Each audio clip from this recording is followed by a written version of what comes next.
but I think that just, I don't know, Buffalo's just riding the wave right now based off emotions, Lamar Hamlin. So I think they got this. I don't see it. We're going to get into that. Let's jump right in.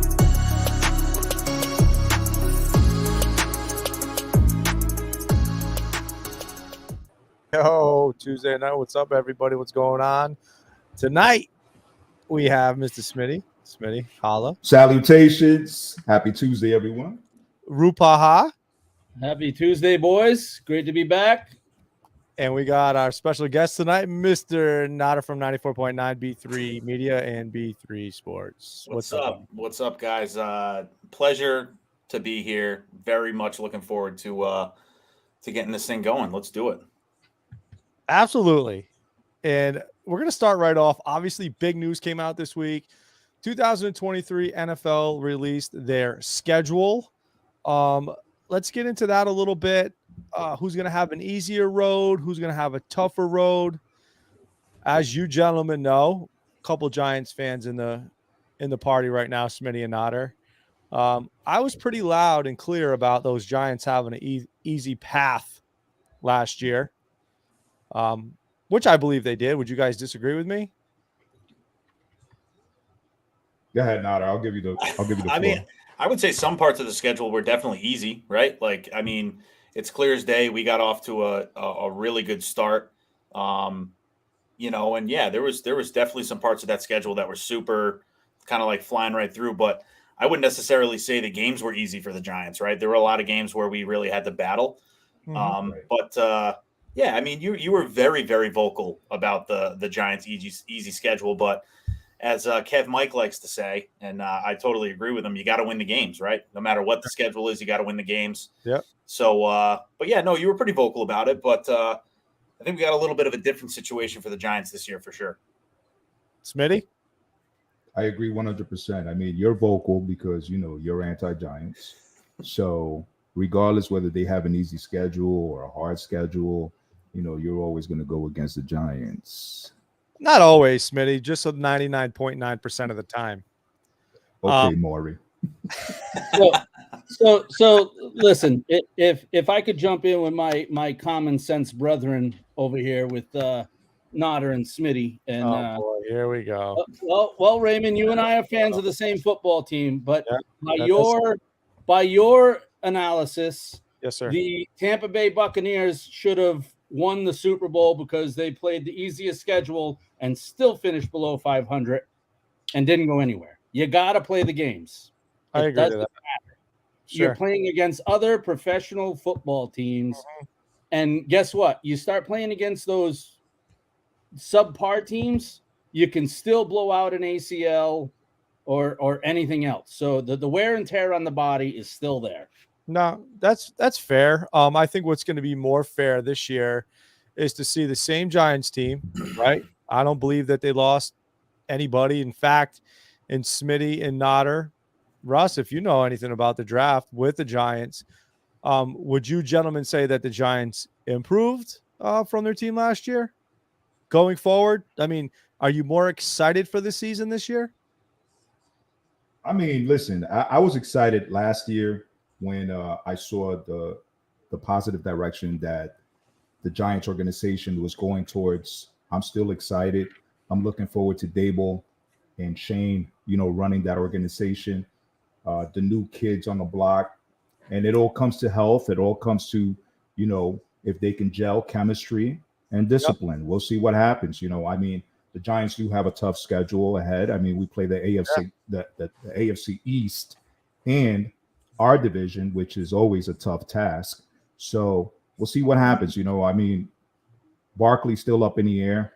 I don't know what's going to happen with that. So I think that they're moving in a positive direction. They're still building. Smitty, if I could jump in just because you can confirm that I was on this wagon. Listen, I'm not a Giants fan. Hate the Giants fan. Ruin our perfect season. I get all that. But you want to know what I hate about the Giants, Ray? Is that they won a postseason game and then played against Philadelphia. Because that's experience that going forward could be exponential for them. And then Sure. they add a couple more pieces. I don't like it. I don't like it at all. Yeah, you know what, Russ? And the reason that I'm asking these silly questions, or not silly questions, but obviously there's a point to it. And this year, the Giants, last year they had a favorable schedule, one of the two easiest in the NFL, along with the Philadelphia Eagles.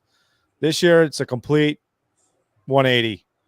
The Eagles have the toughest schedule this year.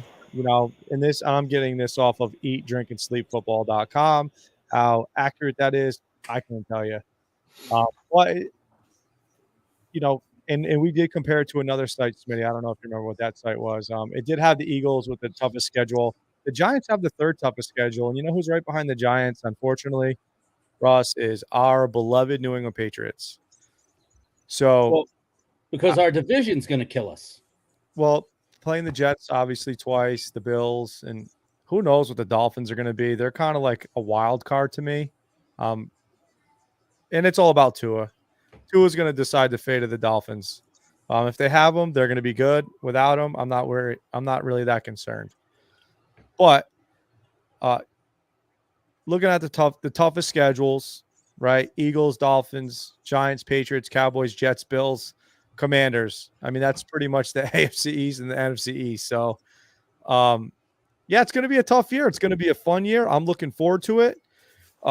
Any games? I mean, there are any games you guys are looking forward to, Smitty and Notter, that jump out to start the season? So listen, the first games, Giants played the Cowboys. Yep. The Pats played the Eagles. Yep. It's tough. The first game. That's starting off right there. Yeah. No, tough one. Hey, but you know what? You're coming to Foxborough too, and Russ, the energy is going to be live, right? Because what are we doing on opening night? We're going to honor the GOAT. Yep. I think the lowest ticket sale right now that I read was $800. Wow. I really hope it's a fraud, Ray. I hope it's fake. I hope he walks out onto the field with a jersey and Mac Jones tears his Achilles on his way back to the locker room. Oh God. How do you really feel, Russ? I'm just want to throw that out there. How do you really feel, though? I mean, come on. Oh my, come on, Max, our man. Ray, I was just gonna say you're good to go with Mac Jones now after the draft. You guys didn't take a QB or anything that was gonna scare him off. You're good with Mac now? I'm good with Mac. I'm always good. I'm always good with Mac. I was excited when we drafted Mac. We did pick up a kid out of Louisville, Malik Cunningham. That's right. Unrestricted free agent or UDFA. So we'll see. Obviously, Mac's the guy, Zappy, and then this Cunningham potentially coming in on, short downs, red zone. We'll see what happens. Really excited about Marte Mapu. He'll be kind of like a hybrid DB, linebacker, safety, somewhere in the backfield, roaming around, kind of playing the same role. God, what the hell? Kyle Duggar. I assume similar to him. Potentially, probably line up more with the tight ends. Keon White, I'm excited about. And I love our additions on defense, and we're going to need it because obviously we're playing in a division that has playing against three good quarterbacks, and Tua, Josh Allen, and Aaron Rodgers. So Notter, as a neutral guy, how big of a disparity is there between Mac Jones and Zappy? I mean, listen, I'm going to be honest with you. I don't think Mac Jones is a bad quarterback by any means, and I'm a little flustered right now because Scott Fryer just broke the news that I'm like the season couldn't be any more of a joke than it already is at this point. Herman just got tossed for using an illegal substance. You know what the funniest thing about this is, and excuse me for going off on the subject. No, it's fine. It's fine. Might as well let it rip now. Notter was just saying before we jumped on live that Herman is tossing a gem. I did. Hey, now we know why. Now we know why, mister. Man, the Yankees just can't seem to get it right between Judge stealing signs or but he didn't on the dugout. Hold on, he just tweeted. He didn't mean it. That's yeah. Well, yeah. It's just another thing, man. It's another thing with this team this year. Another just I don't even know anymore. I don't know anymore. I mean, are we listen, moving on the? Are we moving on the baseball, Ray? Already? It's a long season. No, but you know what? It popped up. We talked about it. He's excited about that. He's excited about that. I did get excited. Honestly, I want to touch a little bit on some of the NBA coaches. Ja's good. To answer your question real quick, I think Mac Jones can be a very good quarterback. I really do. I'm not so sure about his attitude towards his coaching staff and some of his outbursts and things. And I get the intensity. I know, obviously, I'm not an NFL player, but I know the intensity's there with a lot of these guys. I think that the Patriots need to adjust and put some weapons around Mac Jones that he can use. I mean, he doesn't really have a strong arm. He's a short pass guy.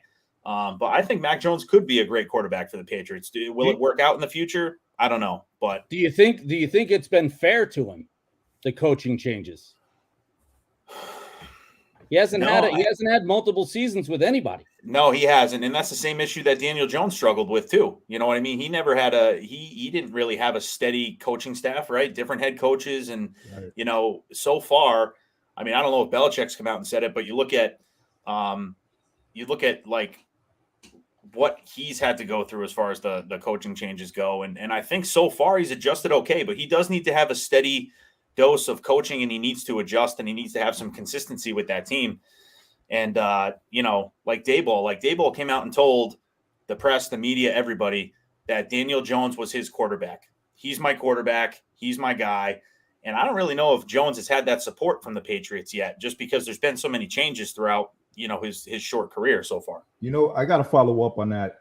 Ray, wasn't there a little bit of drama between Mac Jones and Bill Belichick? That's what I was referring to. I thought there was. I can't remember exactly what it was, but there definitely was. And Mac reached out to some people and, obviously questioned what was going on, and Bill caught wind of it. And I mean, when Bill catches wind of anything he doesn't like, it's hard to, redeem yourself from that. But the good news is that he has been redeemed, and we have an offensive coordinator this year. And I can guarantee you that you're going to see a major improvement from year 2 to year 3. No doubt about it. Okay, so here's my question, Ray. Yes. What if there's not? If there's not, then we really need to figure something out. Then we have to figure something out. If there's not, Ray's gonna push the panic button. But it's not really pushing the panic button, but it's really kind of like taking a look at like what the mistakes were. You know what I mean? Okay, fine. Deflections or picks and bad reads, like stuff like that. The bad reads we're gonna worry about. The tips here, unfortunate hands. Does he get the whole season? 50. Oh, he gets the whole season this year. Yeah. I don't even think there's a thought in anybody's mind. Maybe, I don't know. Were you thinking he might not finish the season? I'm saying if he, how long do you give him with O'Brien to where it's going south? Like, at what point are you putting on your Giants pajamas like you do your pinstripe pajamas? That's what I'm asking. I don't own any of those, Russ. However, I will. So here's the question: when do you hit the panic button, Ray? Like, at what point in the season? At what point where your record is? When do you hit it? I'm not hitting the panic button this year. Not at all. Not at all. No way. Just let him run it. Let him go. Let him run. And honestly, if we're not competing, that's different. If we're getting blown out, the offense can't do a goddamn thing. All right, then I'm hitting the panic button. But if we're in tight games, which I expect that we're going to be most of the year, we're going to win some of those games and we're going to lose some of those games. So as long as we're competing and we're, if we can score between 17 and 21 points a game, and our defense obviously does better than that, there's no sense to hit the panic button. Ray, let me put you on the spot right here. Yes, please. What's your prediction for your Pats? I don't know, 9-8. 9-8. 9-8, and you make the playoffs. That's going to be tough. I don't know. I honestly don't know how the rest of the AFC is going to look, and I have not looked at it that closely because we're only in May. But good answer. 9-8. We'll see what happens. I'll see what happens. I don't know what. Hey, Smitty and Notter. Russ, what's your Patriots prediction? I hope they get to 9 wins, Ray. Okay. I'm very concerned about the division itself. I agree. Because the division itself could be 6 losses. What place do you guys end up at? Right. In the division, third in the division. Who's Come on, last? Dolphins, Miami. Oh, wow. Why? Wow. Tua? Question mark. Thank you. Listen, not for nothing. I was a believer. I was a believer for a little bit with Tua and the Dolphins, man. He's putting his entire future in jeopardy. Like, in all seriousness, man, it's not worth it. It's not worth it. And whether the Dolphins, like when the Dolphins picked up that option, I was very surprised. I mean, it shows how much faith I guess they have in him. But can you really, truly believe that Tua is going to make it through the season without getting some sort of injury or some sort of concussion? There's absolutely no way. No way. You know. I was going to say, do we agree one more and that's it? Yeah, I think you got to. I think if anything, he's got to call his own. He's got to say, you know what, this is not going to ever work for me. Yeah, you have to do it, right? Yeah. So, absolutely. Smitty and Notter, where do the Giants finish? How many wins? Oh man, the schedule's honestly, like, it's tough, man. It's like, I'm going to pull a Ray here. It's super early. I think we need to figure out, and as much as I don't want it to affect the season, but like what Saquon Barkley does is going to have a huge effect on this team. Like him turning down that contract, supposedly turning down a $14 million contract offer, that doesn't look good for us, right? I mean, that for the fans and for his teammate. I mean, his teammates may probably know something we don't.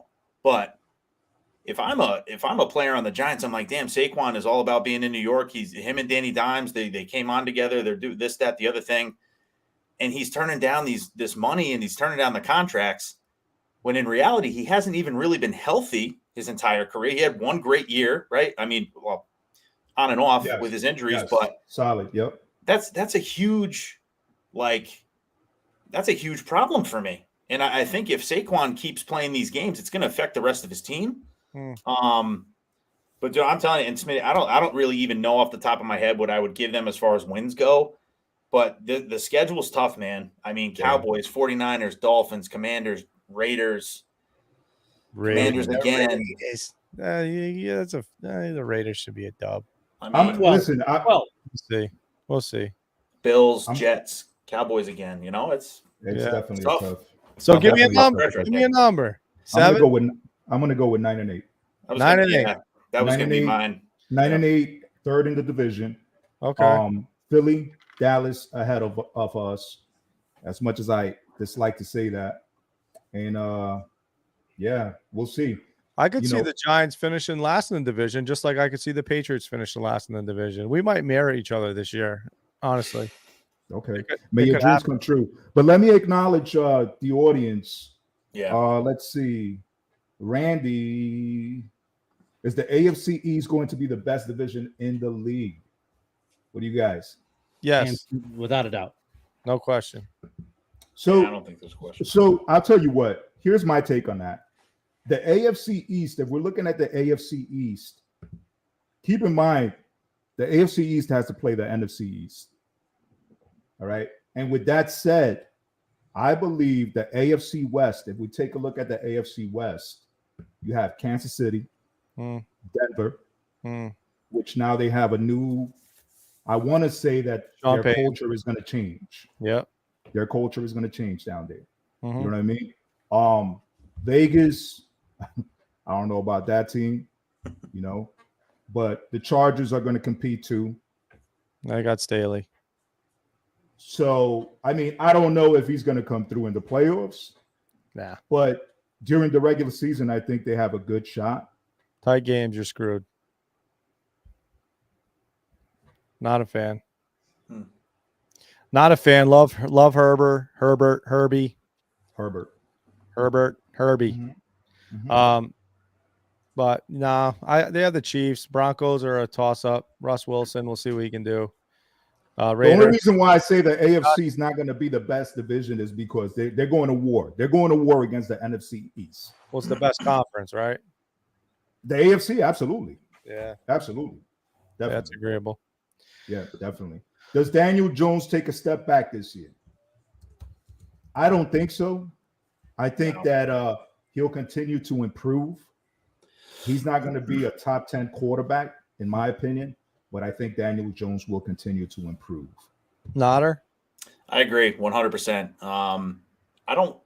I think this past season really showed what Daniel Jones can do Yep. with very little wide receiver help. I mean, this guy, and I really was hoping that Darius Slayton was going to be like a really big impact player for the Giants. And, and I like the guy, and he, every once in a while you see this like flash of like, oh, he's great. Right. And then he just drops everything else. Right. So I think with the wide receiver help and another solid year, like especially last year, I think he's going to be fine. I really do. I think he's going to run still. I love watching Daniel Jones run. I don't think you take that away from him because it's a huge weapon for us. Him on his feet's huge, and I don't think anybody really expected that when he first started with the Giants at all. So I think he'll be fine. I do. Just watch out for those yard markers. Russ, what's your take on Danny Dimes? Yeah, I'm telling you, I think if you historically look at sports at the professional level, there's a growth right into what happens in their seasons, and I know I keep harping on it, but that postseason win and then that experience against the Eagles, I wish Mac had that. You know what I mean? Like that's something that they pray for and that they build on for the next season. So I think that win and that experience against Philadelphia itself is going to help them grow. I'm going to call them at 11 wins. And I think that I'm going to call them you look crazy, but you heard it here first. And Russ, we got to go out drinking. Russ, we got to go out drinking. Hey, I'm with you. Please bring me. just remember, definitely. The star on their helmet is a rating, not an emblem. Oh my! Yeah, love that.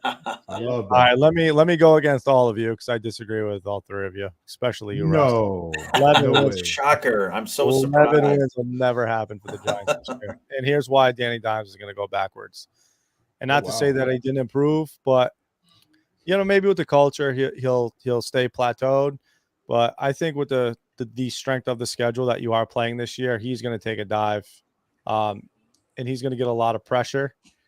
And I think he got exposed in the playoffs. You know what I mean? Big games. I mean, that wasn't a close. By who? Was that a close game though? Against the Eagles. You talking about the Eagles? You're talking about the Eagles. Are you seriously talking about the Eagles? We were ranked number one defense. And they got better. And you're going to compare the Giants to the Eagles. They got better on defense. They got better on D. And you're playing teams that. Hey, I'll tell you. You know who has a good defense? The Patriots have a good defense. So Ray, seeing as you were looking at me crazy. Yeah. All right. Go ahead. You can reciprocate. Would you bet around at the lake that the Giants make double digits in wins? Yes. All right. So 10 wins. And I owe you around at the lake. Yep. 100. All right. You heard it here first. Hey, you heard it on the hook. Russ owes me around the golf. I like that. Miles. I like that. That's good. I do like that. I don't like that. I love it. Yeah. That's not your little $3 parlays you're doing there on DraftKings. I don't know what a $3 parlay is. It's usually a $5 minimum. Anyway, you play in those $3 tables. Little update: Yankees are still up 2-0, bottom of the fourth. Bases are loaded with 2 outs. Ooh, Jays are threatening. Sox blew a 4-run lead. Now it's 4-4, top of 5, 2 outs. Who's pitching for you guys? Who is pitching today? It is Pavetta, right? Yeah, Pavetta against Castillo. We're probably going to end up. We'll see what happens, but I didn't like that matchup to begin with. Let's move it along to the NBA. In a few minutes, the Lakers are going to take on the Nuggets. But before we get into that game, let's just touch on Ja Morant and what is he doing? Dude's waving around guns again, live on Instagram. is John Morant a thug, or is he? I mean, or is he just like a poser? Well, according to the head of the Crips out in California, he is not a thug. You saw that too, Russ? Yes. Yeah. It's been confirmed. It's It's been confirmed. confirmed by the head of the Crips in California. His real name's He is not a Clarence. thug. Oh my God! So Oh, God. I don't get it. Maybe he knows how to do the C walk, the Crip walk. I don't know how to do it. You know what? Maybe he was a troubled kid in the inner city that got a scholarship to go to a private school. Wrong. I don't know. I'm saying, Wrong. could it be? He comes from a good family background. Okay. None of that. He doesn't come from the ghetto. He doesn't come from the projects. White picket fence with a little dog. He doesn't. Yes. Okay. All right. Yes. What kind of dog? Keyshawn Johnson. Probably a Yorkie.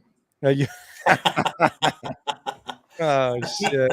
I was thinking golden retriever, but same thing, really. It's fine. John Morant got a Yorkie. Holler at your boy. Thank you, Smitty.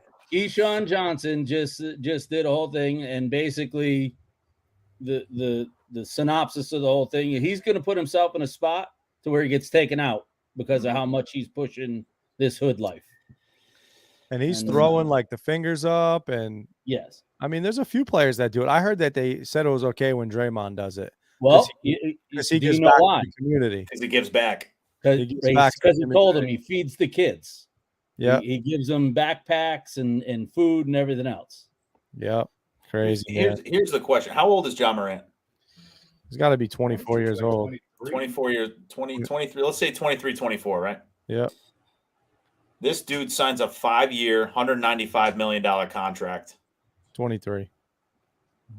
So he signed it so he's been in the NBA, what, 2 years now? 3 years? 3 years. Okay. So at 20 years old, 21 years old, here you go. Here's $195 million. Mm-hmm. John Morant is probably, if I had to take a guess, is probably two different people. He's probably two different people, right? He's got his boys that he hangs out with on Instagram Live, because every time he goes on Instagram Live, he decides to show a gun for whatever reason, right? Mm-hmm. And then when he's on the court or when he's not around his boys or his friends, he's probably a different person. So my question is it's actually, you know what? It's not even a question. John Morant thinks he's invincible because of all this money he has, right? He thinks he's invincible. So he's hanging out with his buddies. He's showing a gun in a strip club. He's showing a gun in the back seat or the front seat of a car. Like, at what point is the NBA and some of these professional sports, and NFL, NBA, whatever, going to take a look at how much money you're giving these kids? Because let's be real. I mean, I'm 34. John Morant's a kid, for God's sakes, playing a man's game with man's money that he's never had before in his life. I don't know who his friends are. I don't really know where he grew up, but he is just playing it. He's playing a dangerous game, mind you. The stuff he's doing, like, if I'm the Grizzlies, I'm taking a look at this contract and saying, where can we cut ties? Because enough is enough. That's just my opinion. I think you have to draw the line somewhere, right? And Notter, I'd like to add on to that too, that, like, if you look at the physical size and stature of John Morant, like, that this could be his last contract. Mm-hmm. Like, those little guys that jump out of the gym don't stick around for 15 or 20 years. No, he's not LeBron or one of them who can, go from that to then be a big physical presence. If he can't get off the ground and move the way he does, he's not going to sign another $200 million contract, and who's going to sign him, A, if he's hurt and can't jump out of the gym, and B, if he's bringing all the negativity with him. They're gonna shun him.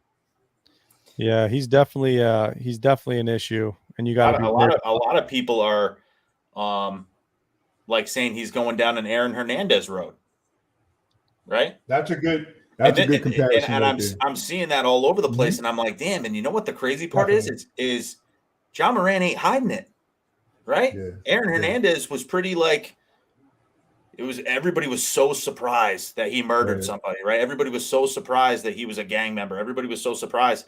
Like, John Morant's not hiding it. That's the crazy part. At some point, is this dude going to be put in a situation where he's got a gun and he ends up using it on somebody? Or I think Aaron Hernandez, correct me if I'm wrong, back with Aaron Hernandez, the social media wasn't as hot as it is today. That's a very good point. That's a very good point. And then Ja, I mean, seriously, who is he hanging out with? Because I know that if you're hanging out with your boys, he didn't make it a month. He didn't make it a month. Listen, I'm not blaming the guy for being 22 years old, 23 years old with making $38 million a year, going to a strip club and spending all this crazy money and having a blast with his friends and all this other stuff. Why do you got to bring a gun into it? Is that some sort of not or even what you just said? If you're making $38 million a year, somebody else should be carrying the gun for you. Exactly. Plaxico Burress, right? Plaxico, dude, what are you doing bringing it? Why? Why are you carrying it? I just don't get it. You got all this money. You can hire private security that can carry a licensed firearm for you. But it's a stature thing, right? It's got to be this. It's this status quo thing for some of these guys, and the NBA listen, I hate to say it, NBA is number one offender for all this stuff. You know what I mean? Absolutely. And it sucks because it draws people away from the NBA. And I'm not a big NBA guy. Ray knows that. I'm not a huge basketball guy. But this type of stuff is the reason why people don't watch basketball. Yeah, you're absolutely right. Well, while we're on basketball, Spurs got the number 1 draft pick tonight. So congratulations on the Spurs for that kid from France. I won't pronounce his name because I'll destroy it. Wembanyama. How'd I do? Russ? I don't know. Let me check his name out. Yeah, Russ, were you going to say something? I'm sorry. No, I was just, on to what was Notter saying, too, about these professional sports and stuff like that. And I mean, outside of football, all these other guys are guaranteed money.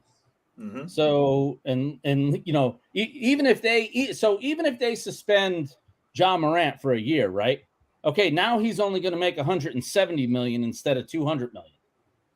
You know what I mean? What is that going to teach him? Right. Like, in the NFL, you're done and you're not getting paid. So how these other sports haven't come up with clauses to be able to negate this stuff is because that's why I asked Nada before we were on live. Did he commit a crime? It's funny because I was just looking up and was he in Memphis or in Tennessee when he did this? I'm not sure. I'm not sure. So it says here, I mean, this is the Memphis Police Department, permitless carry on July 1st. This is as of 2021, so I don't know. I'm doing this on the fly. Tennessee law will permit a large majority of citizens to carry a loaded handgun on their persons openly or concealed.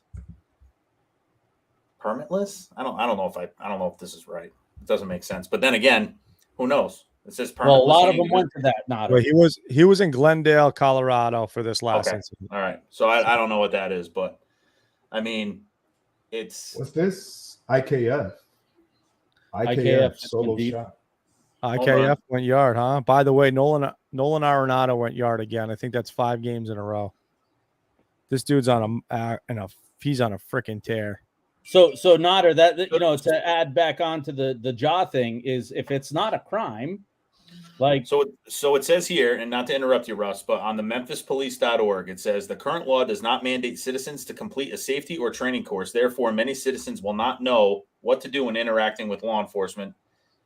Citizens who choose to carry a firearm must have a level of understanding about both the relevant Tennessee state laws regarding firearms and how to handle and operate a firearm safely. So take that as it is. But to me, it's basically like Memphis, Tennessee's like, well, do you know how to use a gun? Okay, good. Thanks. There you go. You're all set. Have a nice day. That's how I read that. I don't exactly know what the actual permit stuff is, but there's a lot of people that are out on Twitter, lawyers and stuff like that have taken a high interest in this that are saying, hey, he didn't commit a crime. So he's carrying, how do you even know it's a real gun? It could be a BB gun. I mean, that's always what we deal with in law enforcement. Well, how do you know it's a real gun? We assume, right? But either way, it's not a good look for the NBA. It's not a good look for him. let me tell you something right now. If my kid was a Ja fan and he was rocking a Ja jersey, gone. See you later. It's just not. It's not cool, man. He's not doing it for the kids. He's not doing it for his community. It's just making him look bad. I'm a huge fan too. Love when Ja came into the league. That's the thing. I love watching him play basketball. That's the worst thing. And I don't even like basketball. I'm not a huge basketball guy, and I still love watching that dude play. Adam Silva said he was shocked when he was heard of the news with Ja flashing his gun yet again. But you know what? If you want like a steward, like a union steward to represent you for anything, I mean, Adam Silva is the guy because he lets these players pretty much get away with everything. He definitely has their back. He has their backs without a doubt. So great boss, but probably not looking too good for him. So a couple other things happened in the NBA. Doc Rivers just got axed by the Sixers, and so did Monty Williams. The Suns let him go. My opinion, and I'd like to hear your guys' opinion. Doc Rivers, I think his time was up. You got the MVP. You can't win. Harden, whatever. I feel a little bit bad for Monty Williams, only because the Suns were banged up all year. Paul went out in the playoffs. Durant was out when they traded for him. Then you know what I mean. So they never actually had that continuity to gel as a team. So for the Suns to let Monty Williams go after they were just in the NBA Finals a couple years removed, I don't know. I'm not really a fan of it. But do you guys have any thoughts on the two firings that occurred? I know we touched on Boldenhauser last week. Russ? Well, Ray, I mean, both of them kind of surprised me because it seems like Rivers was canned for the Game 7 blowout, which I don't know how that in itself turned on to him. As far as out in Phoenix and stuff like that, did they get rid of him or did the players? Because that was I heard some whispering today about Durant already being involved in that, and so that would be odd. But I read Harden and Doc Rivers. I read Harden would not play for Doc Rivers again, and then bang, he gets fired. As far as Durant and Williams, I didn't see that, but I haven't really been. It's been a busy day today, so I might have missed it. Yeah, but we'll see. Moving forward, Lakers are on tonight. They're on right now. They're playing the Denver Nuggets. You guys got any predictions for the series? Obviously, the Celtics. First of all, the Lakers knocked out the Warriors. LeBron, like I said, they took some time off in Game 3. They rested themselves. They won the series. Klay Thompson absolutely stunk. He did not help anybody at all. Lakers move on. Big matchup with the Joker, Anthony Davis. I think it's going to be a great series. I'm going to say the Nuggets in 6. Did you like Ham's take on how to defend the Joker? Foul him? Nope. Kidnap him when he walks out of his house. Yo, the guy's unbelievable. He's an unbelievable player, and he does everything. And he's a big guy. And listen, but the team itself, especially Murray, like they have the two. They have Joker and Murray. Yep. And they've got other guys that I really didn't pay much attention to them during the season. I've kind of seen them more in the postseason, but they're solid. They can do a lot of things on both ends of the floor. No doubt. They're the most underrated 1 seed in the history of the NBA. Without a question. We got Michael Porter Jr., Caldwell Pope, Gordon. That's Aaron Gordon. Obviously, Jamal Murray. Love him. Jeff Green. Who's the other kid? Braun. They got a Braun or a Brandon. Well, you got Bruce Brown, and you also have Christian Braun as well. Yeah, those guys play defense from end line to end line. Like there's no free minute. Who do you like in the series? Oh, Denver. Smitty, who you like in the series? I'm going to go with the Nuggets in 6. Hmm. And taking it back a little bit with the 76ers. First of all, the 76ers, Embiid was trash. Okay. The comments that he made about his team, I don't believe that's a leader. He's not an MVP in my book. That's just my opinion on that. Doc Rivers, after third straight second round exit, he had to go. Williams, that was a surprise to me. But then again, like I told you before, Ray, how I feel about those super teams, especially with KD, Kyrie Irving, all these individuals that are super talented, individually super talented, but then they are cancers to those teams. You know what I mean? The Knicks, I'm going to bring up my Knicks, that series that they lost against the Heat. Kudos to Jalen Brunson. That's the captain of that team. Randall has to go. Mitch Robinson, even though he did his thing, he's a role player. He brings in rebounds and all that stuff. Maybe they got to look at that. They need new chemistry in that team. I think that it's headed in the right direction. I don't know if Tibbs is the right coach for them as far as in the playoffs is concerned. Okay. But in the East, I'm going to go ahead with the Celtics. Celtics against the Heat. I think the Celtics have a deep bench. If anybody had doubts about Tatum, he proved them wrong. He went off in that game. He is the humble. What did he call himself? A humble best player in the NBA. That's what he is. And I agree with him. Notter? Lakers, Celtics. That's what the NBA wants. That's what the people want. So that's why it's going to happen. Which people? Which people want that? I don't know. Listen. I don't want the Lakers either. I can't stand LeBron James.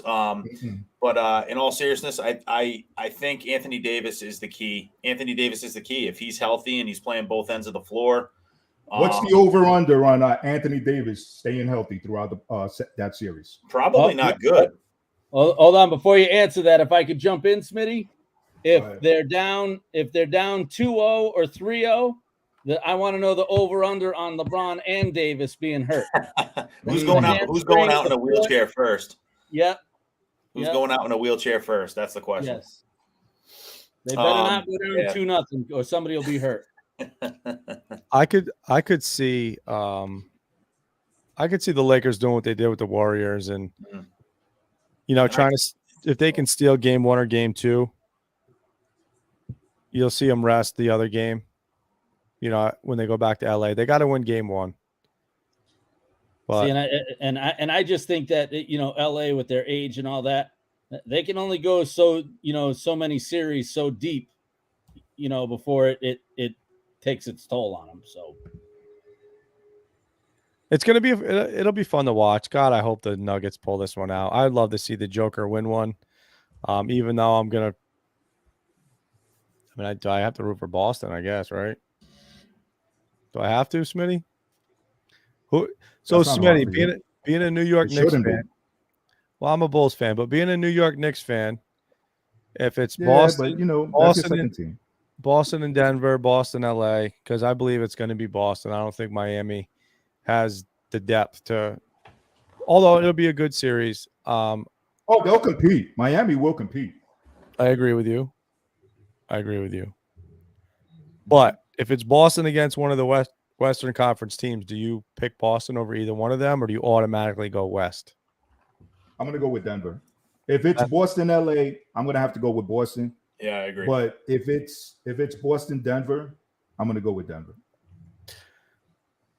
So right now we have Denver and Boston all aboard, minus Notter, who's got the Lakers and the Celtics. Listen. Yes. That's okay. No. Well, Notter sounds like he's got insider information over there. And I might know some people. I'm just saying. I might know some people who know some people. That's all I'm saying, man. Listen, I don't know what's going on over there. It's a B3, but they got the ends, I guess. Hey, listen, we don't got anything as far as NBA goes. Trust me when I tell you. Oh man, he's got the NBA ties running deep. He's like the Adam Schefter of the NBA. Oh yeah. That's how it goes. I wish. Well, that game's going to start at some point tonight. Hasn't started yet. Not sure why. That's weird. Wasn't it starting at 8:30? It was supposed to. Maybe they probably got 20 power out minutes there in Denver. They probably got 20 minutes of pregame ceremonies going on or something. And it very well could be. Sox are up 7-4. Yankees up 3-0. All right, things are moving in a positive direction as we. I was literally just talking about Jaron Duran, man. Duran just hit a home run too. So excellent. Any do you guys have a underrated player? What's your underrated NBA player right now? I'm gonna have to go with Jamal Murray. Yes, I don't think he gets enough love. 100%. I go with him. Smitty, you got one? I'll agree with you, Jamal Murray. You agree? You don't want to go with your boy Jalen Brunson? I don't think he gets enough love. You know what? I think that he proved himself in the playoffs, and a lot of people, they not Knicks fans that were unaware of Jalen Brunson. He opened up their eyes. Yeah, you know what I mean. So they are aware of the potential, the talent that he has, and the leadership skills that he's got for that team. Shot clock issues. That's why the game is. What's up, Dan? Thank you for your. what's up, Dan? For your insight, I appreciate you. All NBA team this year. I don't have one. I don't even know who to throw on it. You guys got 5 guys. Let me tell you something. Randy is dropping some really broad questions here. Always. That we can take. Does. I love it. I love it though. It's good. He's money. He's money. You can take a whole episode and talk about that topic right there. Just on Randy, 100%. Love it. The next season, while I was disappointed that they lost, of course I would have wanted them to compete in the Eastern Conference Championship or in the championship, the NBA Finals. But I think it's a work in progress with the Knicks. As a Knicks fan, I've been through it all with them. It's been years and years of frustration. But just like the Giants, similar to the Giants, I'm hopeful, and I think that they're moving towards the right direction with the players that they have now. I think as a Knicks fan, especially you, Smitty, like you got to be at least happy, right? You got to be happy. Like I was listening to WFAN yesterday, and they were talking for like an hour about the Knicks, and everybody who's a Knicks fan is genuinely happy about where they ended up this year because a lot of people didn't think it was going to happen. So no, I didn't. Yeah. Smitty, I'm even happy for the Knicks this year. Yeah, you're full of it. I am so happy. No, I am. It's nice to see a shitty franchise do well. You know what I mean? Bro, how long has it been since the Bulls been in the Bulls, playoffs? Ray, come on. Michael Jordan ain't playing anymore, dude. That's it. Let it go, bro. 6 more times than the Knicks. That's valid point. And more recent. But anyway, we'll move on because there's this guy in New York that you guys love to hate. And his name is Brett Boone. Is it Brett Boone or Aaron Boone? No. Is it Aaron Boone? Aaron, man. Aaron Boone. Aaron Boone. Brett is his brother.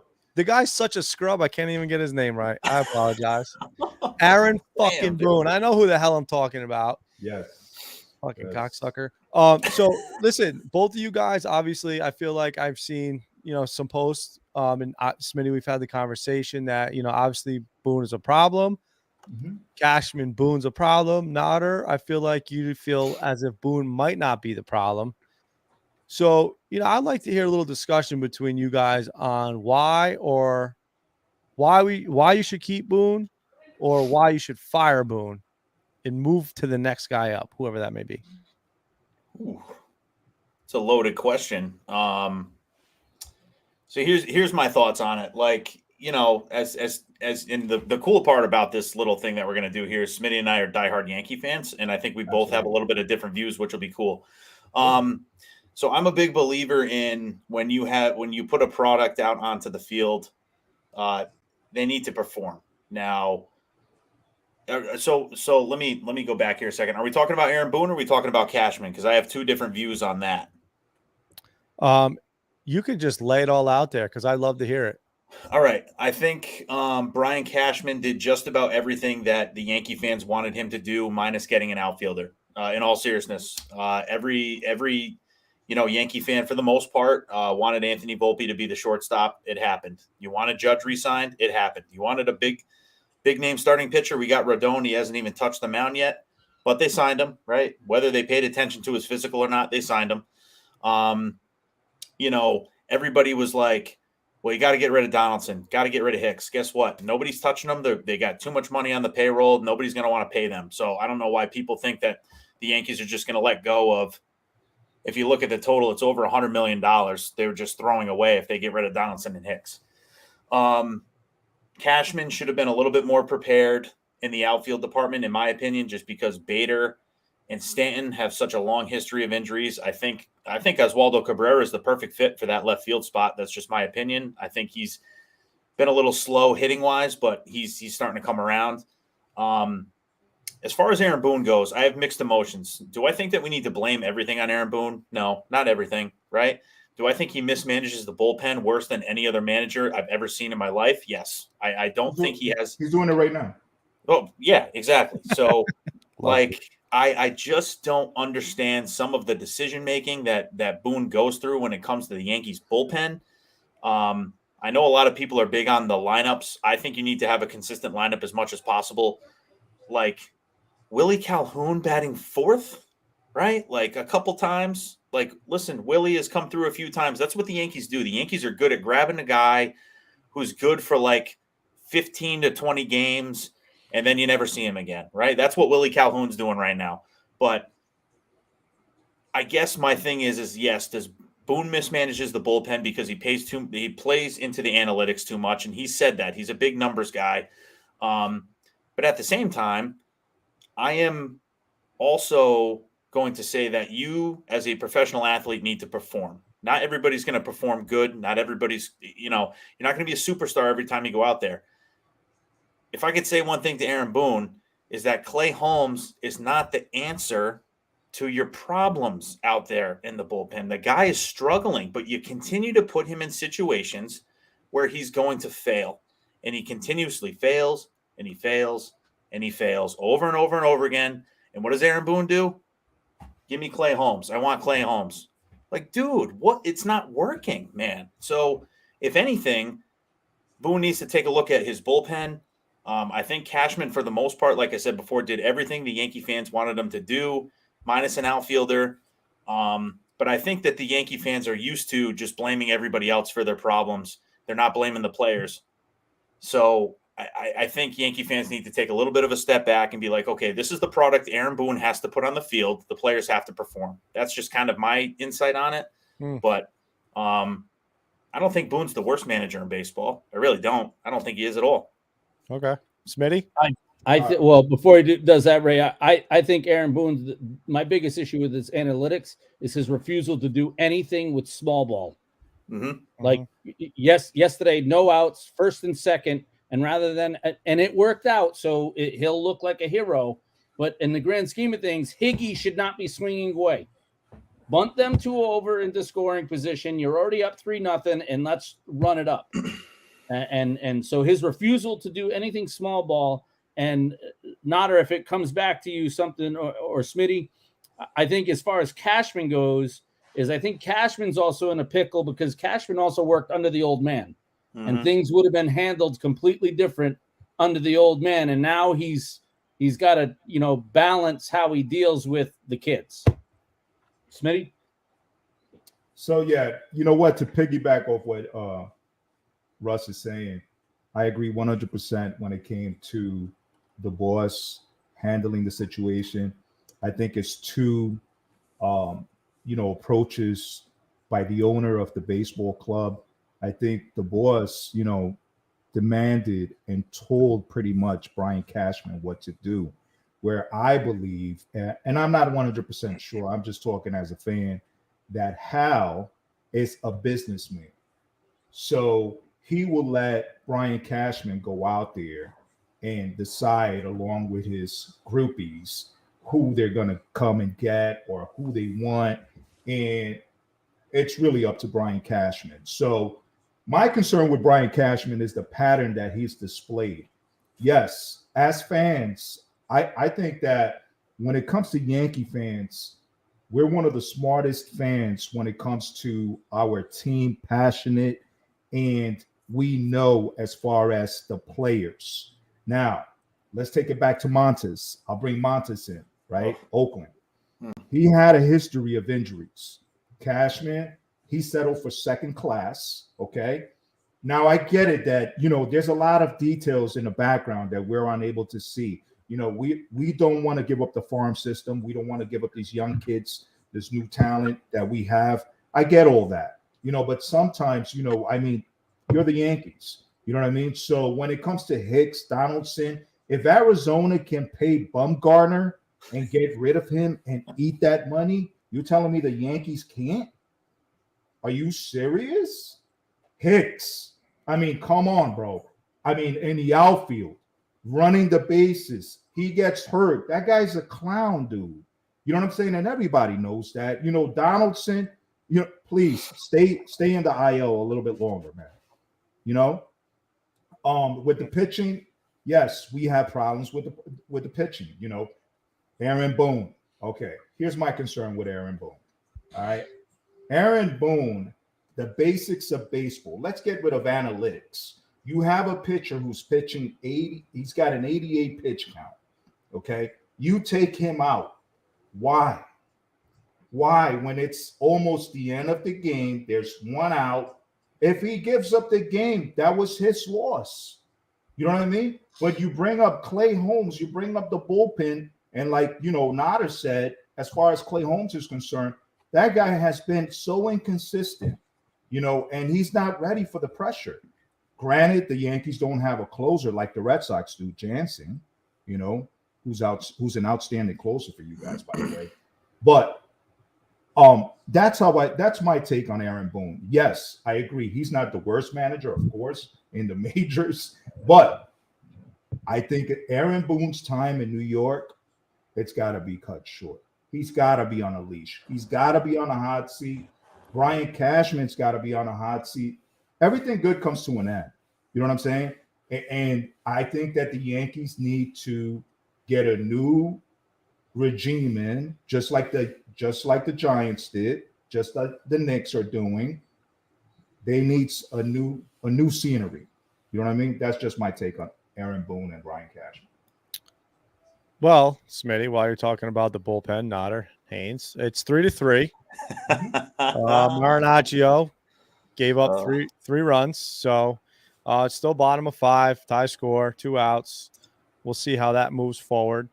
But as we're talking about Aaron Boone, and last night obviously there was questions, and somebody put in the comments here, do you think the Blue Jays were tipping their pitches last night? Before we get into that, obviously, before Judge did hit that bomb, absolute destroyer, Aaron Boone, 462. Yeah, it was a shot, man. It was a shot to the moon. Steroids, no. The question that I have is, why the hell would Aaron Boone? Okay, he didn't like the pitch; it was a little bit low, fine, but he went berserk over it. And you're up 6-0 in the 8th inning, I believe, right? 8th inning when that occurred. Yes. In the 8th inning, you're up 6-0, and you're going to run out there and you're going to argue a low pitch. That was called a strike. And then you get ejected. You're winning. You're winning 6-0. That to me is a sign of a shitty manager, in my opinion. I mean, the result was fantastic, but why would you get ejected for that? Barely. So here, you're a Yankee fan. Yeah, here's my take on that, Ray. Is first of all, the Yankees are up 1.5 games on the Sox, so we know you won't be taking a picture of the standings until at least tomorrow. That's first. Good point, Russ. Good point. Notice we're not talking about the Red Sox. Second of all, I think why Boone went out there and got ejected is because they were up 6-0, and it's something that he's been fighting all season long and last year about Judge getting hammered by the low pitch. Why not go out and make a stand and get ejected when you're up 6-0? Why would you do something when it is a tight game? I think he went out there because it was 6-0, and that's why he got ejected. I mean, that's a good. I like the way that you broke that down, but I still wouldn't do it. I mean, just running out there and causing a stink is fine. Ejection, nah. I don't know. I think he did it too, and I think Russ is 100% correct. Boone has been so protective over Aaron Judge since he's been a big part of this team, and obviously everybody knows how tall he is. Everybody knows about the strike zone, and he gets hammered on those low strikes. And you got to give Judge credit, man. He doesn't argue anything. He just he'll shake his head. He'll make a comment maybe to the umpire, but Boone's protecting his captain and he's protecting his player. However, a 6-0 lead these days with the New York Yankees is Not safe. it's not enough. And I hate to break it down that way, but it's not, because and I think he's trying to keep his team fired up, because I don't know if maybe he thinks like they get a little lax if they're up by 6, but the way, I mean, you can see it right now. It's happening right in front of our eyes. The Yankees bullpen can't keep a lead to save their lives at all. And bingo, to me, Notter just threw a bullseye, because that's what I felt yesterday. They were up 6-0, and they ended up winning 7-4. And Toronto never should have scored 4 runs, but the Yankees failed to play clean baseball late in the game and almost gave them the opportunity to come back. And so when you talk about you take your pictures of the Yankees being in the basement and everything going on, that Cashman did what he was supposed to, like Notter said, everything the fans wanted, and Boone's putting out there what he's got. These guys are getting comfortable and not playing clean baseball. That's unacceptable. But it also, wait a minute now. Something that never would have been acceptable under the old man. Wait a minute now. So you're saying, the ball club, I mean, because I saw Glaber and I believe it was Volpe, while Boone was throwing that tantrum last night, you could see them laughing in the background. Now, I don't know what was said or anything like that to cause them to laugh, but I believe that Boone, that's just an indicator that I don't think Boone gets any respect from these guys. He might have lost that ball club. Let's be honest. Listen, Boone, and I've said this before, I've said it a million times, Boone is a puppet in this game. He's a puppet. He don't make any decisions on his own. I wouldn't be surprised if he's got a little phone on the side, somebody up in the analytics department or somebody in the Yankees management's telling him exactly what to do. And that's the tough part, because when I was completely dumbfounded and shocked when the Yankees offered Boone that extension. I really was. And I've for the most part, I've been a pretty good pro Boone support guy. Like, there's been plenty of times where I thought that his style was bad. And Smitty, I'm telling you, you might be onto something, because for a guy like Volpe, who's supposed to be the next coming of Derek Jeter, right? He's supposed to be this perfect clone of Derek Jeter. For him to be laughing and smiling when something like that's going on, there's a problem there. And maybe somebody made a joke right before. We don't know. I mean, we don't know. Yeah, like I said, we don't know. But at the same time, I see exactly what you're saying. 100%. 100%. And is Boone trying too hard to impress? I don't know. But I think he's under a lot of pressure. I think the pressure is getting to him in New York. I mean, listen, I'm not saying that the guy's got an easy job. I'm not saying that. You know what I mean? But Randy is asking, who else would be the Yankees manager? Well, that's a tough one. I mean, man, I automatically think of David Cohn. I think David Cohn would be a great, and I don't know, maybe a manager. And I'm just thinking of this from listening to him on the broadcast and how smart he is and how open and honest he is. Like, Cohn will straight up say, like, hey, listen, he's bad tonight. That was a bad decision. That was a bad play. Absolutely. I think they need a guy that is not afraid to no pun intended, or not to steal the comment, but not afraid to stir the drink, right? Like, be a Billy Martin, right? Like Billy Martin. He was way before my time, but I've seen the videos. I read a lot about him. Not be friends with everyone. You almost need a little Billy Martin on that team to get these guys going, man. And I'll tell you, that's another thing that I see in Boone. After the post game, he'll come in. It's like rehearsed. You know what I mean? He'll say all the right things. He'll downplay shit. I mean, come on, dude. You know what I mean? Like, stop. Yep. Stop. And that's how I think most of the Yankee fans feel, like you're insulting their intelligence. We saw the game. We saw what you did. Why are you trying to downplay this? Like, stop saying that Aaron Hicks is going to get better. He's not. Not while he's with the Yankees. He's not. Send him out to the Nationals or send him to Milwaukee. Send him. I don't know. He'll probably do great out there. I'll give you a great example, Notter. Is Bauer's first game in left field, dives into the wall and jacked his knee up there, was back in 3 games. Hicks would have been out for 60 days, without a doubt. Yeah. Absolutely. Yep. Hey Ray, did you how you doing over there? You all right, buddy? Or Listen, man, I'm just taking it all in. I'm outnumbered by Yankee fans, and it's all good. I'm just kind of looking back at the Red Sox, and obviously we've been on a little bit of a slide, especially the last two games, being outscored 19-2. It is what it is, man. And I've said it once, and I'll say it again, and I'll probably say it for the rest of the season. If we don't score runs, we don't have a chance because we're going to give up a lot. And the one game that we did have a shot in the last five, we lost 4-3, blown save. But other than that, 9-1, 10-1 is not going to cut it. We got to score 7 runs a game to have a shot. Right now, we're winning 7-4. We might win this game. We'll see what the bullpen can do, but it's just going to be a long season of hopeful that all of our bats are, we need our lineup to tick. And I know what's on your wish list, but what do you think and I'm already looking ahead and I'm not saying this to be disrespectful or bust balls, but there's a lot that needs to be done with the Red Sox, right? Like Sure. a lot. Yep. So what's your wish list, Ray? You have like a couple guys or I got a guy, and everybody wants him. Ohtani. Shohei, send him my way. Do you think and I've been talking about this, I've been thinking about this. Did the Red Sox seriously just disregard everybody? Mm-hmm. Right? Disregarded, like let Bogarts walk, didn't re-sign Evaldi, like let all these dudes go and are just sucking it up this year to get Ohtani for next year. Why else would they do that? That's what I'm saying. That has to be part of the plan.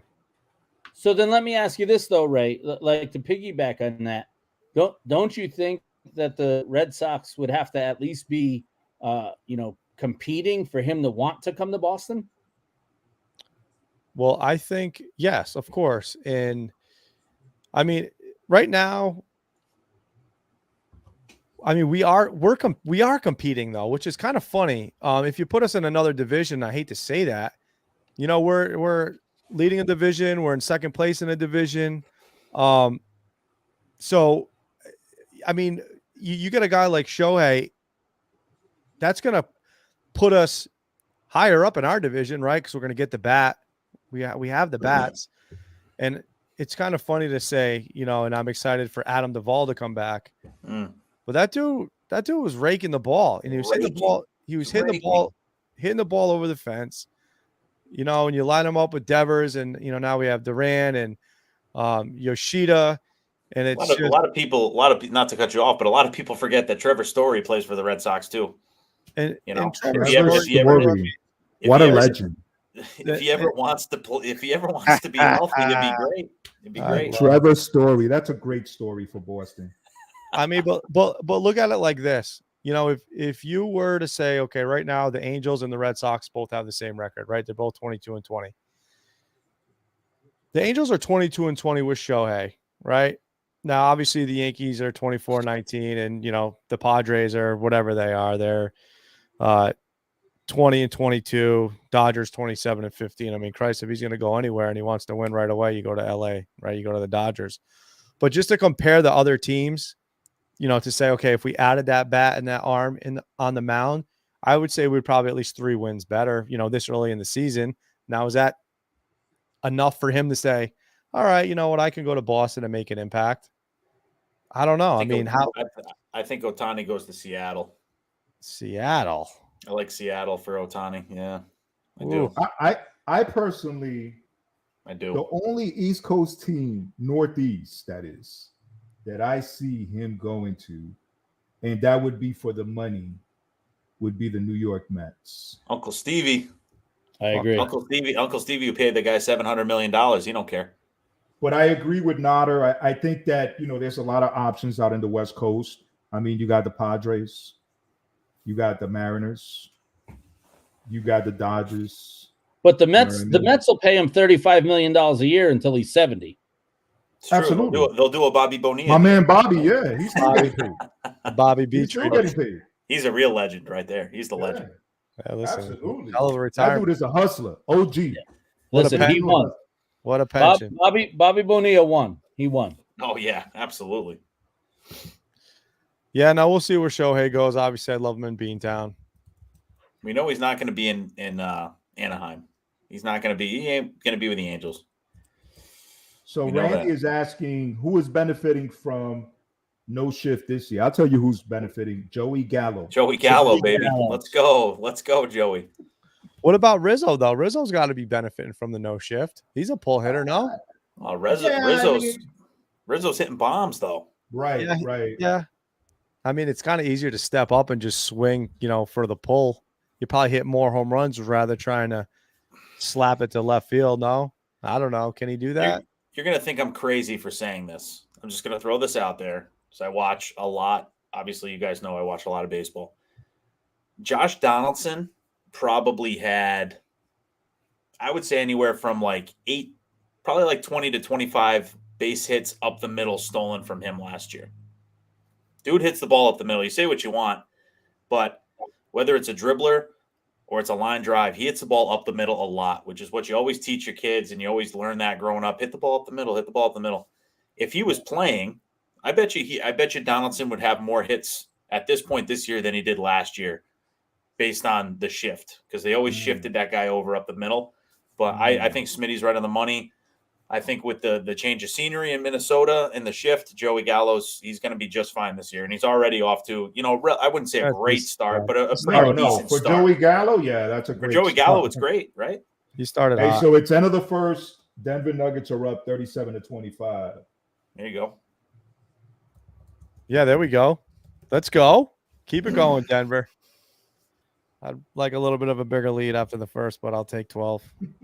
Hey, So- Ray, here's real quick, and not to, we could go into free agency and stuff all year. You know who I think a great guy would be for Boston for a pitcher is, and he's having a phenomenal year with Chicago, is Stroman.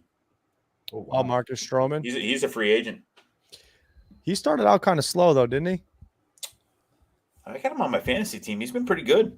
Pretty Oh no, good. it's pretty much all Jose year. Barrios. I'm thinking of. Oh, Barrios. Because Yeah. Stroman was with Toronto, right? Yeah. And then he went over to Yeah. the Cubs. But I think Hicks would be great in left field for you. no, thank you.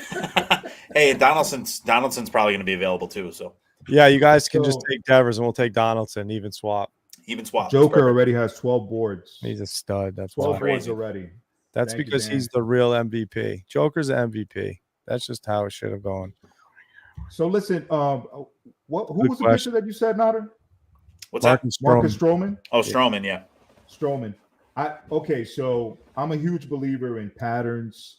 I know I sound redundant, but this guy, he's a very talented player. However, he has an individual mentality. If things are not going right his way, I mean, he's displayed it.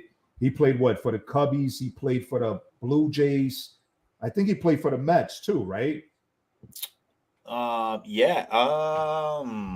I think I know played he for was. the Mets. I know he was very disrespected when the Yankees did not offer any sort of contract for him. Yes. No, you're totally right. He's got an attitude problem. There's no doubt about it. And that's the only thing that will concern me. Yeah. If he was to come to my team. Yeah, no, I agree. I Yeah, think he played for the Mets. He played Yeah, for the Nader, I Mets. got an MLB standing question for you. Obviously, the Rays jumped out there pretty quick or whatever, and we've been talking about it in a group chat. And Yeah. Smitty was smart enough to say, "Hey, listen, it's way too early to say that the Rays are just going to win it." But what do you think the impact of playing 6 games less against everybody in the division is going to have? It's funny. One of the guys, Joe Fenton, on our show asked that same question, a little differently last week, the week before. I think it's huge, honestly. I think first off, I think it's great for baseball that everybody's playing each other this year.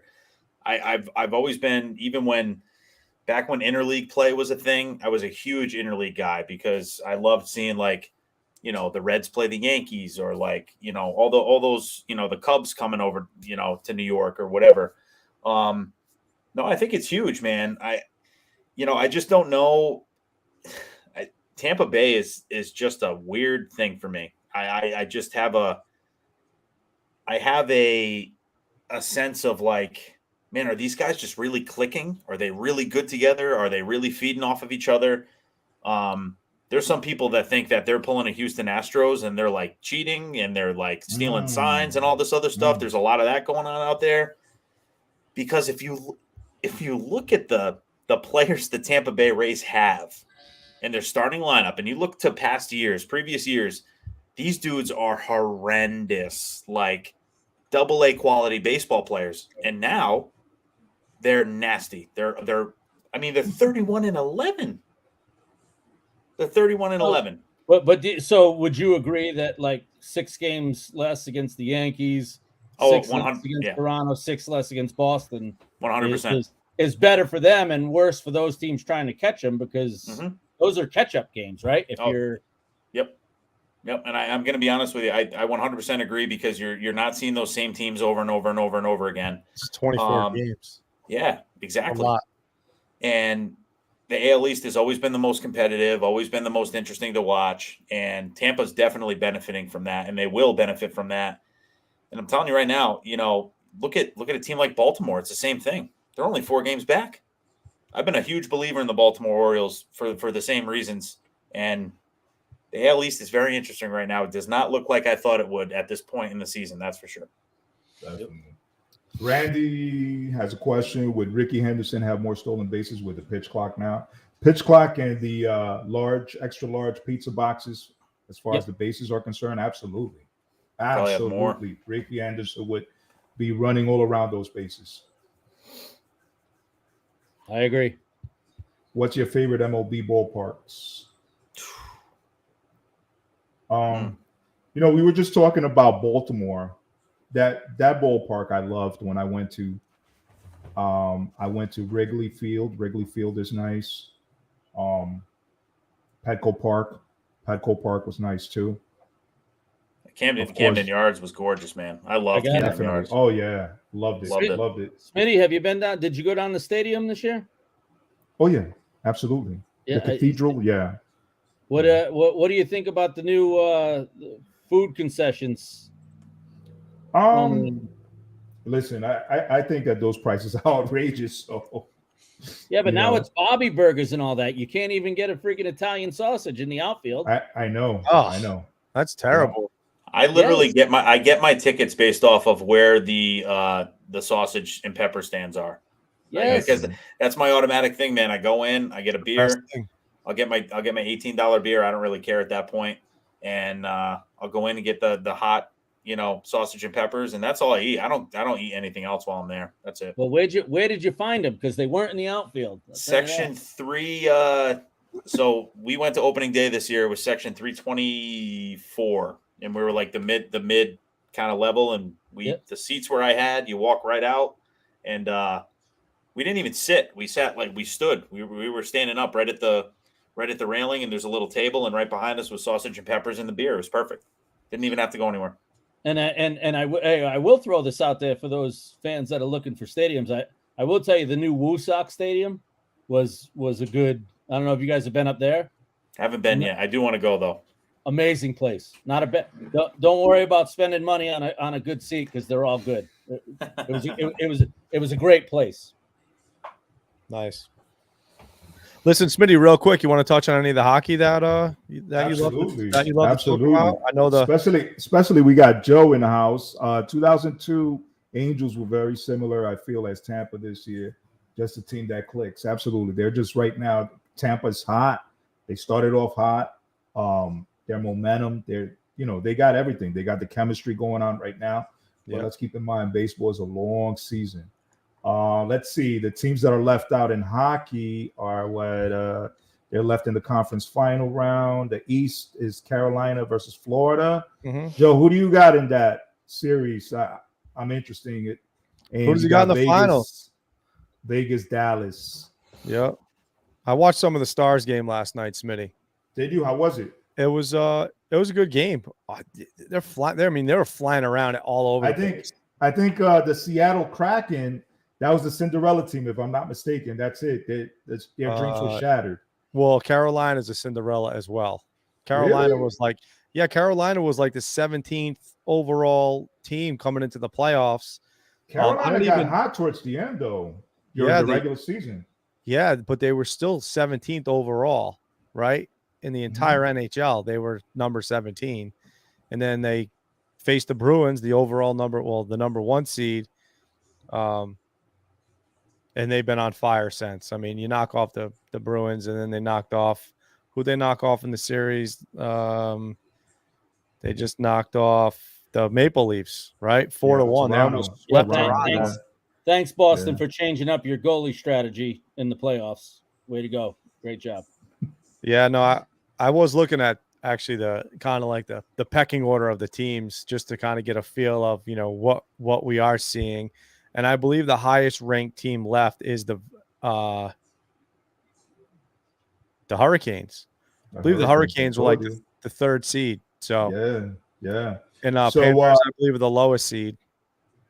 So Randy's saying no Canada teams left in the Stanley Cup playoffs. Nope. Joe is saying he's going with the Vegas Knights versus Florida Panthers in the finals. So he's saying that the Hurricanes are going to be upset by Florida. Yeah, I got a feeling Joe doesn't like the Hurricanes. That's just I could be wrong, but I don't think he likes the Hurricanes.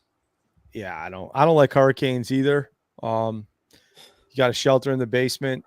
Make sure you have a flashlight with good batteries. The drinks aren't that bad. The drinks aren't that bad, though. That's the best part about a hurricane, the drinks. Hopefully. Hey, Randy, who do you have? Who do you have in the Stanley Cup playoffs? And who do you got winning?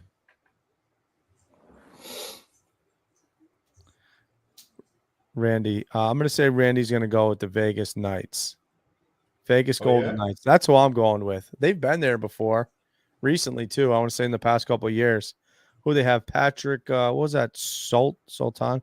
I want to know if Angie Peck is going to send Joe Peck to a Stanley Cup Finals game. That's what I want to know. Oh my, she should. She should do it. Well, Smith, you got any more on this hockey? I mean, I thought you just slayed it. I think you just slayed the hockey right there.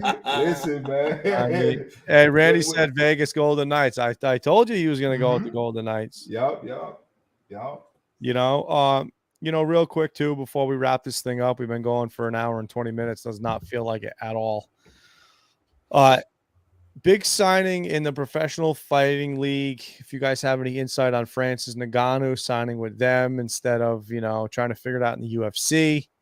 If you think there's any impact of him possibly, bringing some other fighters over. Do you guys have any opinion on that?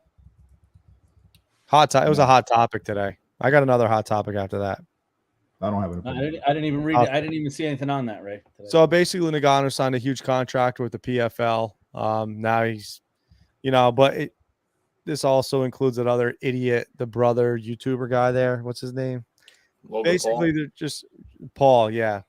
Paul. Paul's in this league. It's probably, it sounds like a joke anytime. Does anybody actually think that Jake Paul's name? This Jake Paul, Nate Diaz thing, this is just unbelievable. Like the fact that Nate Diaz maybe Nate Diaz is hurting for money, but it's starting to get embarrassing now, man. It's starting to get embarrassing. But it's money. Yeah, well, that's what I'm saying. Is he hurting for money? You know what I mean? I don't think the UFC pays very well. That's always been a top. I'm not a big UFC guy either, but I know that's always been a big thing. Like where the fighters have always been very, very vocal about the amount of money they're making and their contracts and things like that. So, yeah. Well, and did Dana White sell his part of the UFC? Yeah.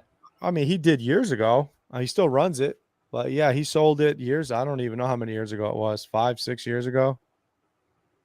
So I don't know if somebody knows that answer specifically. Somebody wants to Google it, but I'm pretty sure. Yeah, he did it years ago. Who wins the PGA Championship this week? This week? Not John Daly. Not John Daly. How about? Why did he and how about, who knows, too many beers. How about Jason Day finally getting a win? Yeah, what a good story that is, man. Seriously. That was awesome. Awesome. I was watching some of that on Sunday, and, I'm looking at the standings. I'm like, man, who ends up taking this thing? And Jason Day came out of nowhere, shot 9 under 62.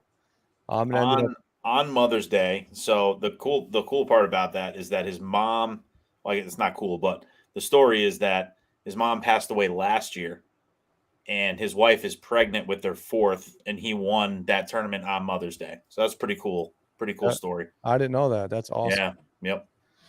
So you know what? Maybe Jason Dale can keep it rolling. You know, when you're hot, watch out. Oak Hill in New York. I'm pretty sure he's played in that on that course before. I think isn't Oak Hill in Mass? No, it's in New York. Oh, it is. Oak Hill Country Club, New York. Yeah. Oh, Rochester. Okay. Can never leave out Scotty Scheffler. Dude's a stud. And now the live guys are not playing in this, right? They can't play in the PGA. I don't think so. I think the only one they're allowed to play in is the Masters. Actually, it's PGA. Duh. Wow. Yeah. It's all right, Ray. Don't worry about it. Smoke another one. Smoke them if you got them. I don't got shit, but all right. So that's the golf. Real quick, and Kev's not here to discuss this with us. He got busy with life. Understandable. Some news broke about some potential ACC teams breaking off, possibly exploring leaving the ACC. Those teams are Clemson, Florida State, Miami, North Carolina State, Virginia Tech. I am not a big fan of teams exploring for all the wrong reasons. My opinion, wrong reasons are obviously football generates all the money, and none of these schools, actually, half of these schools I would consider football schools, but maybe at one point of their existence. The only relevant one, in my opinion, would be Clemson. Miami is still a flip of the coin. Florida State hasn't really been much. I mean, what's your guys' take on, seeing UNC leave the ACC and destroy that UNC Duke rivalry, one of the greatest rivalries in all of sports? Yeah, but are you saying they still don't play each other? I mean, they might play each other. It could be kind of like the same thing. I look at it like UConn, right? UConn said, "Oh, hey, let's go and destroy our basketball program so our football team can get better," which they totally failed. And it ruined the basketball team. Now you have some ACC teams that are considering doing the same thing. My opinion to them would be, hey, do some research and look what happened to UConn. UConn fell off the cliff in basketball, and they've never been anything to talk about in football one year, and they got destroyed by Oklahoma in a bowl game. Other than that, they stink. Yeah, because if you blow it up, you're gonna have all the kids jumping into the portal for the NIL deals. Yeah, I think it's bigger, better schools. I think it's a bad idea for any of them, honestly. Just stay where you're at.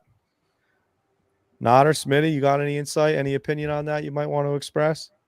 No, not me. I got nothing, man. I don't pay attention as much to college football as like a lot of other people do. But I think the whole, and this is a whole nother topic, but like college football rankings and the different conferences just blows my mind. It's just so political, man. There's just so many, TV deals and money deals and all this other stuff. It just gets too hectic for me to pay attention to, I feel like Notter holds a baseball even during football season. Always, except when it's Notre Dame time. I hear it. That's it. Hey, not for nothing. Their college baseball team is nasty too. Here we go. So my thing, obviously, I already said my point, and I'm sticking to that. But I know Notter's got some. Oh, See, this just reminds me of Boston. You know what I mean? Maybe you're a Boston fan deep down. Yeah, very doubtful. Very doubtful. That's freaking fantastic. Any famous golf courses I played? Randy, I got to play Fisher's Island. That was probably, it's one of the top courses in the country. I got lucky. But other than that, no. You got to play Old Blue in Hawaii and Trump's Doral. Nice. Oh, Doral? Yeah. That's the what are those 3 holes called? That was my retirement gift. The Blue Monster or right? What's that little set of 3 holes called, Russ, at the Doral? Very tough. Very tough.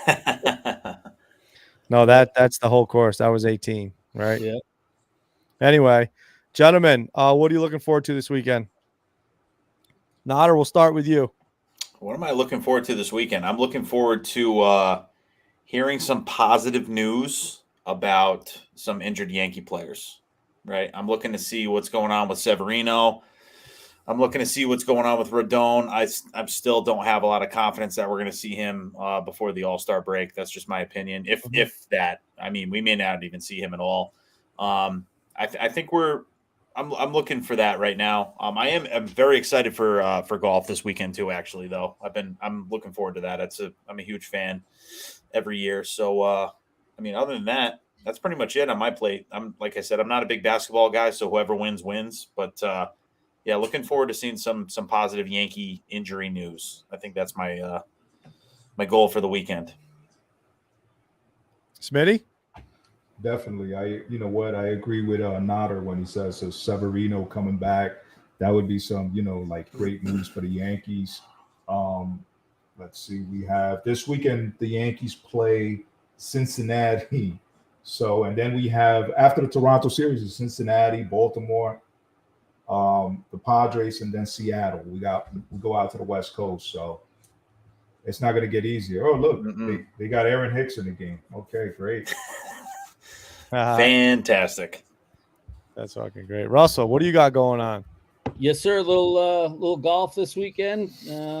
Hope Denver sweeps the Lakers, so I don't got to listen to that garbage anymore. And maybe a little win streak here for the Pinstripes going through the weekend. Mm-hmm. What do you got, Ray? Where are you going to watch that circus? So shout out real quick, XFL Arlington Renegades. They were like the worst seed in the XFL. They ended up knocking out the top seed, the DC Defenders, 10-1. I think one team was 5-6, the other one was 10-1. Obviously, the underdog won that. Shout out to those guys. That's about it. And then looking forward to golf.